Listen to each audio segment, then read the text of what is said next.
బంగాళాఖాతంలో ఉపరితల ఆవర్తనం కొనసాగుతోంది. బుధవారం నాటికి ఇది అల్పపీడనంగా బలపడే అవకాశం ఉందని ఏపీ విపత్తుల నిర్వహణ సంస్థ తెలిపింది. దీని ప్రభావంతో పలు చోట్ల వర్షాలు కురుస్తాయని వెల్లడించింది. శ్రీకాకుళం, విజయనగరం, విశాఖపట్నం, అనకాపల్లి జిల్లాలలో పిడుగులతో కూడిన మోస్తరు నుంచి భారీ వర్షాలు కురిసే అవకాశం ఉందని రెడ్ అలర్ట్ జారీ చేసింది. ఎస్కోట, వేపాడ, చోడవరం, విజయనగరం, అనకాపల్లి, విశాఖపట్నం, భోగాపురం, విజయనగరం పరిసర ప్రాంతాలలో పిడుగులు పడే అవకాశాలు ఉన్నట్లు తెలిపింది. చిత్తూరు, తిరుపతి జిల్లాలకు ఆరెంజ్ అలర్ట్ జారీ చేసింది. నగరి, అగ్రం, పిచ్చాటూరు, సత్యవేడు, పుత్తూరు, విజయపురం, కన్నవరం, నిండ్రా ప్రాంతాల్లో పిడుగులతో కూడిన మోస్తరు వర్షాలు కురుస్తాయని పేర్కొంది.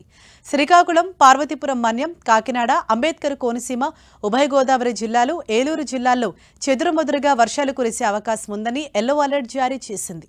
తీరం వెంబడి గంటకు 40 కిలోమీటర్ల నుంచి 50 కిలోమీటర్ల వేగంతో ఈదురుగాలులు వీచే అవకాశం ఉందని ఏపీ విపత్తుల నిర్వహణ సంస్థ అప్రమత్తం చేసింది. ప్రజలు అప్రమత్తంగా ఉండాలని, సురక్షిత ప్రాంతాల్లో ఉండాలని సూచించింది.